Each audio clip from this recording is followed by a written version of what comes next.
बादलों के बीच छुपा एक ऐसा राज जहां तक मैं पहुंच चुकी हूं। तो आइए, स्वागत है आपका सज्जनगढ़ पैलेस उदयपुर में। मैं आज आपको लेकर चल रही हूं उदयपुर की सबसे ऊंची और सबसे हवादार, सबसे ड्रीमी जगह सज्जनगढ़ पैलेस, जिसे हम प्यार से मॉनसून पैलेस भी कहते हैं। यह महल बादलों के इतने करीब है कि आप यहां आकर सच में सोच में पड़ जाएंगे कि आसमान इससे ऊंचा है, ये आसमान से ऊंचा है। तो चलिए शुरू करते हैं ये हमारी शानदार ट्रिप सज्जनगढ़ पैलेस के लिए।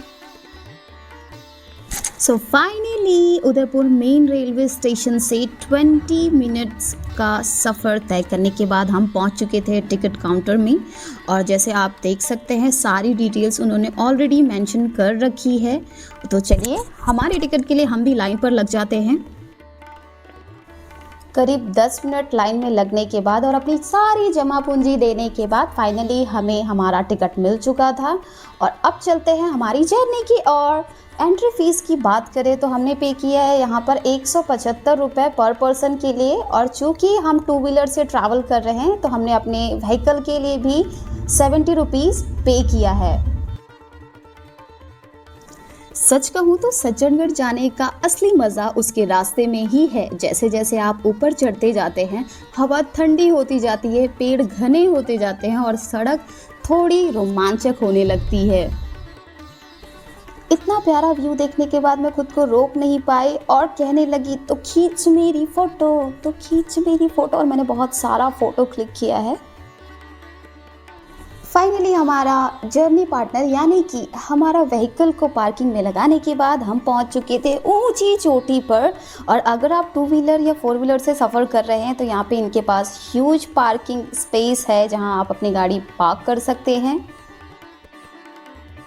पूरे सफ़र में नोटिस करने वाली बात तो ये थी कि पूरे रास्ते आपको कोई भी शॉप नहीं मिलने वाला है। तो मैं आपको सजेस्ट करूँगी कि अगर आप अपने बच्चों के साथ या फैमिली के साथ ट्रैवल कर रहे हैं तो अपने पास वाटर बॉटल और कुछ खाने की चीज़ें ज़रूर रखें, क्योंकि रास्ते में आपको कोई भी चीज़ नहीं मिलने वाला है। ऊपर पहुंचकर जो नज़ारा मिलता है वो पूरे सफ़र की थकान मिटा देता है। यहाँ से आपको उदयपुर की तीनों बड़ी झीलें दिखाई देती है। कुछ छोटे छोटे टिप्स जो आपके सफ़र को और भी खास बना देंगे। यहाँ सनसेट टाइम पर ज़रूर आए। हवा ऊपर तेज होती है तो एक हल्की जैकेट अपने साथ ज़रूर कैरी करें। कैमरा या फ़ोन हमेशा चार्ज रखें। यहाँ हर मोड़ फ़ोटो लेने लायक होता है। मानसून या सर्दियों में माहौल सबसे सुंदर लगता है। और हाँ, सड़क पर बंदरों का ध्यान रखें, वे थोड़े शरारती हैं। वैसे तो इस जगह पर हमेशा ही टूरिस्ट का आना जाना लगा रहता है। चूँकि आज संडे है तो हमें भीड़ कुछ ज़्यादा ही देखने को मिली। एक चीज़ जो उदयपुर और राजस्थानी कल्चर को सबसे ख़ास बनाती है वो होता है उनका पोशाक।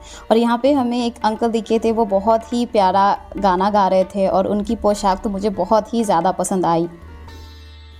अब बात करते हैं सज्जनगढ़ पैलेस के हिस्ट्री के बारे में। इसे बनवाया था मेवाड़ के महाराजा सज्जन सिंह जी ने। उनका सपना था कि यह एक बहुत बड़ी ऑब्जर्वेटरी बने जहां बैठकर वे मौसम और बादलों का अध्ययन कर सके। लेकिन किस्मत ने उनका साथ नहीं दिया और वे यह सपना पूरा नहीं कर पाए। फिर भी जो महल आज खड़ा है वो उनके अधूरे सपनों का खूबसूरत रूप है। एक पहाड़ी के सबसे ऊपर बना राजसी कला, यहाँ से पूरा उदयपुर आपकी आंखों के सामने फैल जाता है। पैलेस की लोकेशन ही इसकी ब्यूटी है। यह अरावली की सबसे ऊंची चोटी पर बना हुआ है, लगभग 3100 फीट की हाइट पर।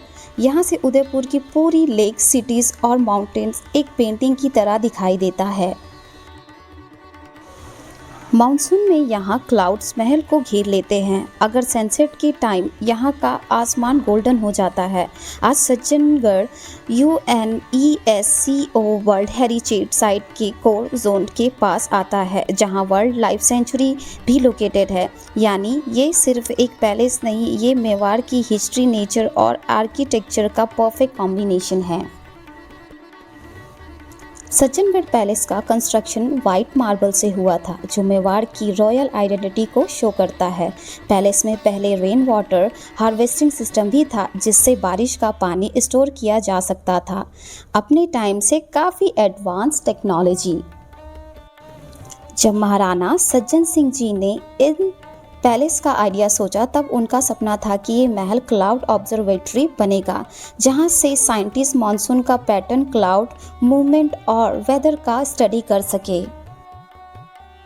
लेकिन महाराणा सज्जन सिंह जी का सपना अधूरा ही रह गया। सज्जन सिंह की केवल 25 साल की उम्र में डेथ हो गई थी। उनके बाद जो किंग्स आए, उन्होंने पैलेस कंप्लीट तो करवाया, लेकिन ऑब्जर्वेटरी वाला ड्रीम पूरा नहीं हो पाया। इसलिए आज जो हम देख रहे हैं वो सिर्फ उनके ओरिजिनल प्लान का 60 से 70% पार्ट ही है। यह पैलेस बांसवाड़ा पीक पर बना हुआ है, जो अरावली की ऊंची पहाड़ियों में से एक है। पहले यहाँ से राजस्वी लोग उदयपुर का मॉनसून अराइवल देखने आते थे। क्लाउड लिटरली पैलेस के पास से होकर गुजरता है। पैलेस में झरोखा स्टाइल विंडोज, हाई टेरेसेस और लॉन्ग कॉरिडोर, जो पूरा आर्किटेक्चर राजस्थानी मुगल फैशन जैसा लगता है। अंदर की वॉल पे पहले ग्लास मिरर वर्क होता था, जो अब कम दिखाई देता है। सज्जनगढ़ पैलेस के शॉट्स बॉलीवुड और हॉलीवुड दोनों में यूज़ किए गए हैं, जहां से सनसेट पॉइंट काफ़ी मूवीज़ में कैप्चर किए गए हैं। यह पैलेस मेवाड़ की मानसून लव स्टोरी का सिंबल भी माना जाता है, क्योंकि हर साल राज परिवार यहाँ बरसात का पहला नज़ारा देखने आया करते थे। ये पैलेस इतना ऊपर है कि चढ़ते चढ़ते लग रहा था कि क्लाउड भी बोल दे, मैडम थोड़ा स्लो चलिए, ऑक्सीजन कम पड़ रहा है। मैं सनसेट देखने आई थी, पर यहाँ की हवा ने पहले ही फ्री फेशियल कर दिया। यहाँ की हाइट देखकर लगता है महाराजा सज्जन सिंह जी के पास डेफिनेटली ड्रोन नहीं था, वरना वो भी नीचे ही पैलेस बनवाते। क्लाउड्स इतने पास आते हैं कि लगता है नेचर ने एसी का रिमोट यहीं छुपा रखा है। यहाँ हवा इतनी तेज चल रही थी कि मेरे बाल बोल रहे थे, आज तो हम हीरोइन बना कर ही छोड़ेंगे। मानसून पैलेस का नाम बिल्कुल सही है, क्योंकि यहाँ बारिश ना हो तो भी हवा फ्री में बारिश जैसा हेयर स्टाइल बना देती है। It is just a jokes apart. दोस्तों याद रखिए, ज़िंदगी एक सफ़र है और हर सफ़र में एक नई कहानी छिपी होती है। बस थोड़ी हिम्मत, थोड़ी मुस्कुराहट और थोड़ा सा टाइम निकालिए, और दुनिया आपको हर मोड़ पर एक नई खूबसूरती दिखाएगी। इस खूबसूरत से सफ़र में चलते चलते एक शायरी याद आ गई कि रास्ते थोड़े कठिन थे पर मंजिल जवां निकली, ऊपर पहुंचकर लगा जैसे ज़िंदगी खुद मेहरबान निकली। सज्जनगढ़ की हवा, सनसेट और शांति, ये सफ़र मेरे दिल का सबसे खूबसूरत इम्तिहान निकली। अगर आप भी उदयपुर आ रहे हैं और सज्जनगढ़ पैलेस घूमना चाहते हैं, सज्जनगढ़ पैलेस उदयपुर शहर से करीब 10 किलोमीटर की दूरी पर लोकेटेड है। यहाँ आने के लिए आपको ओला या उबर या टैक्सी मिल जाएगा, या अपनी बाइक या कार पर भी सफ़र कर सकते हैं। पहाड़ी रास्ता थोड़ा टेढ़ा मेढ़ा है, लेकिन बिल्कुल सुरक्षित और साफ है। बस एक बार महल नज़र आते ही ऐसा लगता है जैसे पहाड़ों का राजा आपके सामने खड़ा हो गया हो। और हाँ, सज्जनगढ़ पैलेस विज़िट करने के बाद अगर थोड़ा सा टाइम निकाल पाए तो आपको फतेह सागर ज़रूर विज़िट करना चाहिए।